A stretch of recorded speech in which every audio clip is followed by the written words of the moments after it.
जीवन की लंबा सफ़र होती है, लेकिन परिश्रम का सबसे बड़ा लक्ष्य को देखना है कि लक्ष्य कहाँ पे है। जब लक्ष्य में दिखाई पड़ रहा है बेटा तो मंजिल जरूर आसान मिलेगा।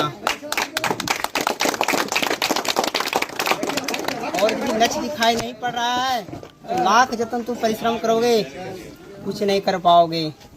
चाहे मम्मी हो, चाहे पापा हो, चाहे गुरु हो, चाहे मार्गदर्शक हो, जब तक तुम्हारा सोच नहीं बदलेगा मंजिल को उखाड़ना है, मंजिल को लेना है, मंजिल को लेना है, तो भगवान से कह देना कि प्रभु आप किस्मत लिख नहीं सकते हैं, किस्मत मैं खुद लिखूंगा।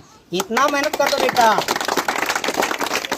इतना मेहनत कर दो बेटा, इतना मेहनत कर दो कि किस्मत भी बोल उठे कि मैंने देर कर दी तो तुम्हारा ही था।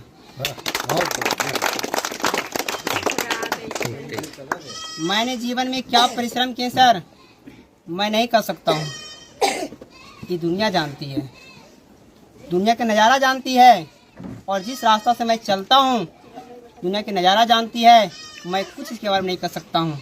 कहने वाले के नाम नहीं होती है। जैसे बाबा भीमराव अम्बेडकर, APJ कलाम जी जब इंग्लैंड पढ़ने के लिए गए थे तो जाने का मैथमेटिक्स स्कूल क्लास में चले गए, हिंदी वाले में। वहाँ के इंग्लैंड वाले ने कहा कि तुम मूर्ख हो इंडिया। देखिए APJ कलाम ने कहा था कि मेरे पिताजी ने एक पेपर बेच करके पढ़ाया है ना। जब मम्मी के पास बैठा था और मम्मी अपने पति को खिला रहा था, APJ कलाम ने कहा अपने पापा से, पापा मम्मी ने जला हुआ रोटी दे दिया। बोला बेटा मुझे जला हुआ रोटी पसंद है खाना, लेकिन दिल में लगी हुई कील हमें पसंद नहीं है।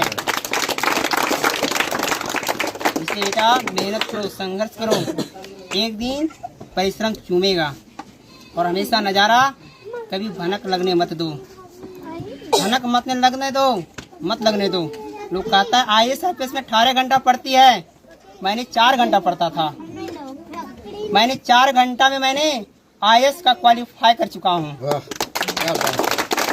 उसका समय होता है बेटा 2 बजे से लेकर 6 बजे तक होती है, क्योंकि भगवान जितने ऊपर में होते जब पताल में क्यों ना हो पृथ्वी पर आ जाती है, और 6 बजे के बाद माँ से शक्ति सारे देवता चली जाती है।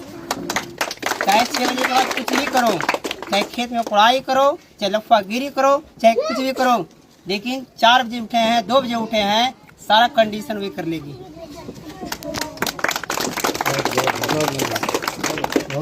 और मैं यहाँ पर जब आए थे दिल्ली से तो मुझे नकारात्मक शब्द लगा था, लेकिन पता चला कि आज मेरे क्षेत्र में लाइब्रेरी खुला है। सबसे पहले मैंने कोयंदा गया,